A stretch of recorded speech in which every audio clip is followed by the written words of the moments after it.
Springfield Armory, a company that does have a bit of a checkered past. However, doesn't mean that every day they're the same idiots.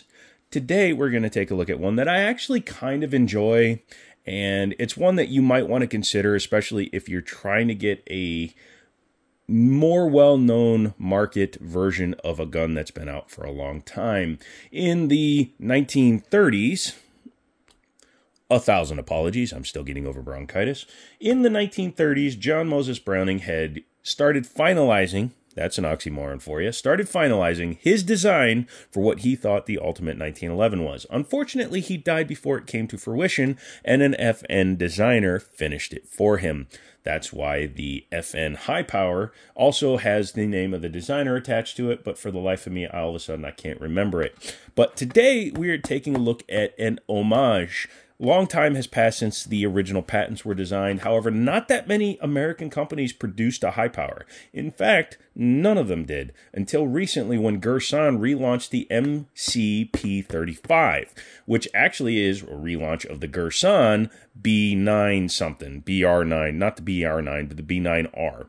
So Girsan made a high power before, or TSOS made the high power, then Girsan made it super popular by coming out with a $400 version of it, and this was about the time that FN killed their version of the high power. So then Springfield decided to come out with a high power, and then FN came out with their bullcrap high power, which is not a high power, it's just an FN 509, excuse me, a FNX9 in a new body, but I digress. Let's get back to the gun we're taking a look at today. This one came from Liberty Arms. If you are interested in getting one, they are less expensive than an actual high power, but more expensive than any of your contemporaries outside of the FN itself. Comes in a cardboard box with a bag, which is Springfield's MO these days, which is perfectly fine in my opinion. Save money on the box, put money into here, and this becomes your range bag. Taking a look in the box, you get your pamphlet with your information and stuff. Actually, you don't even get the envelope like you do with the 1911s. Boom! Underneath here, you do get a branded gun lock. Yay! And that is it. You don't even get a spare mag for this thing. Or do you? Let's take a look. Nope, you don't. You get just the gun. So this is Springfield's version of the Browning High Power. And I just tried to hold it open with the wrong thing. So, yeah, we'll be talking about the multitude of controls on a high power, which, in my opinion, are a little bit stupid. But I just showed clear, so let's take a look at the outside. Very faithful to the original, minus a couple of things. Pardon me. Comes with a double-stack 9mm mag, which put John Moses Browning way ahead of the curve because he wanted a double-stack 9 way back when he was even working on the Colt 1911. He thought 9mm was the future. Who knew that he was from the future and he had to return back to the future from whence he came in the early 30s. Ooh.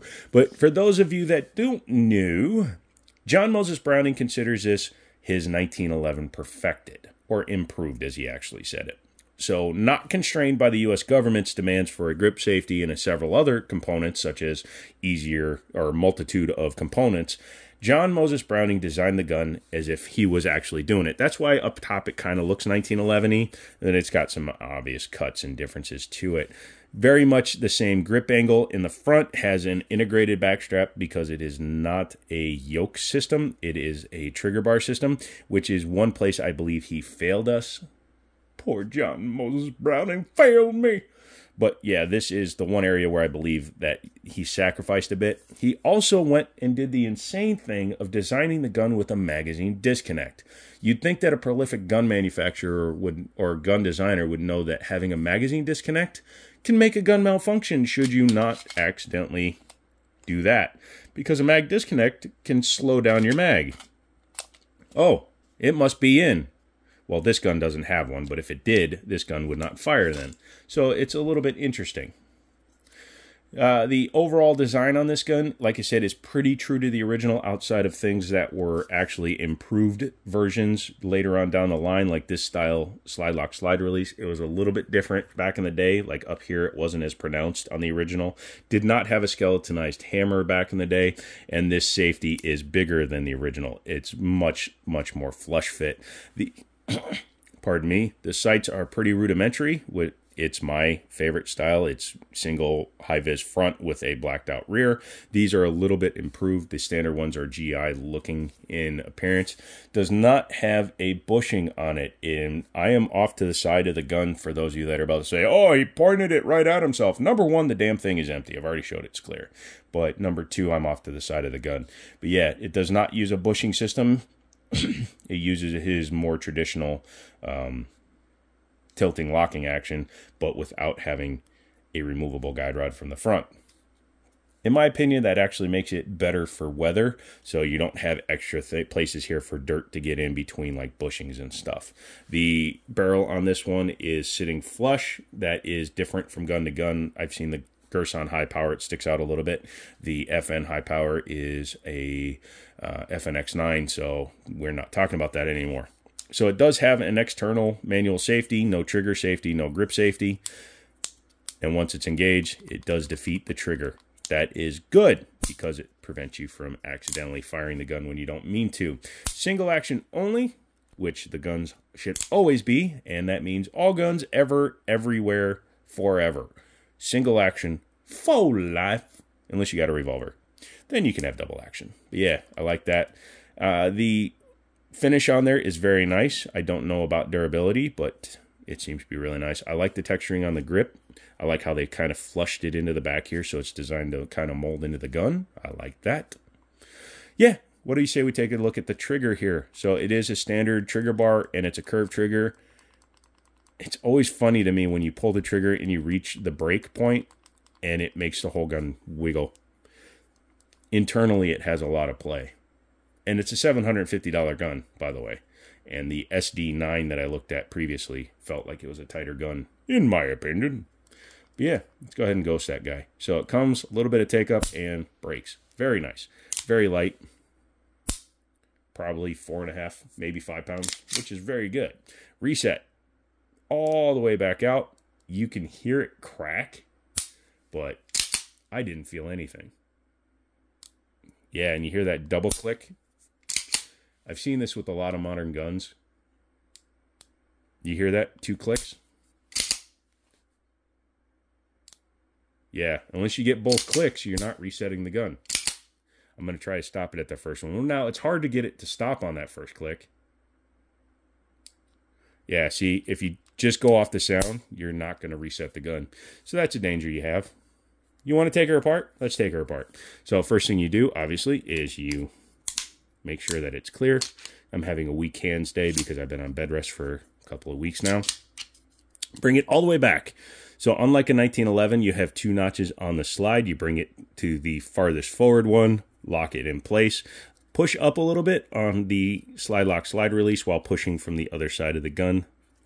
And then you can take that out. Once you've done that, grab the slide, drop the safety, and release.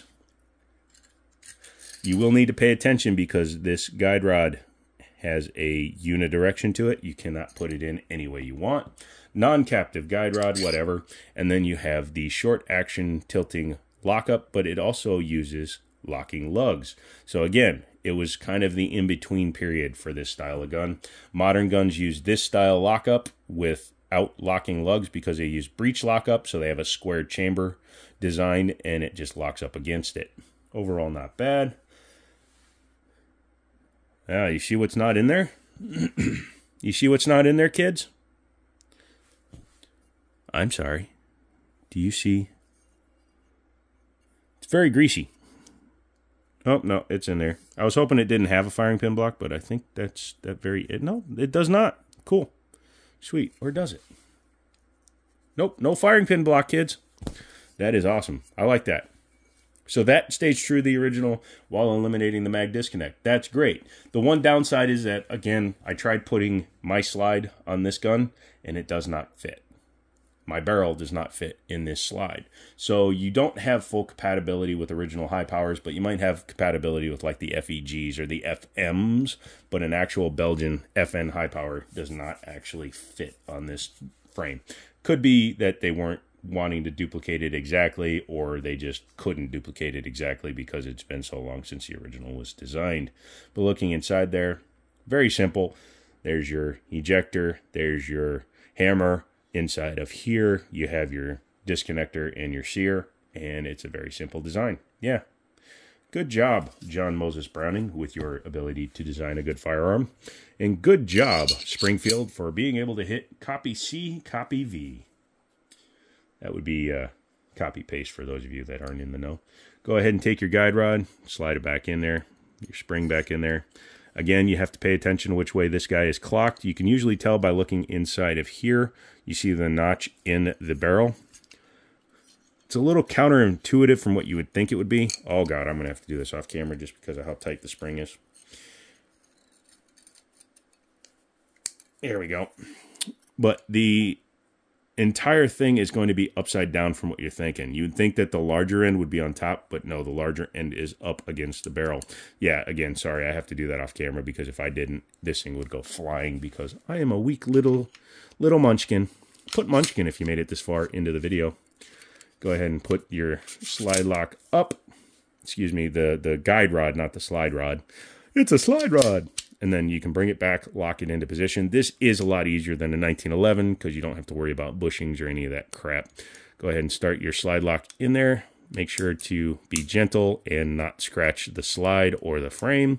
Drop it down, and because it doesn't have the evil bastard devil mag disconnect, you can make sure the gun functions. So that is the Springfield SA35, a clone. Today is much about clone batch filming. We're having some fun. Come back for another one. Let me know if you have one of these, if you like it.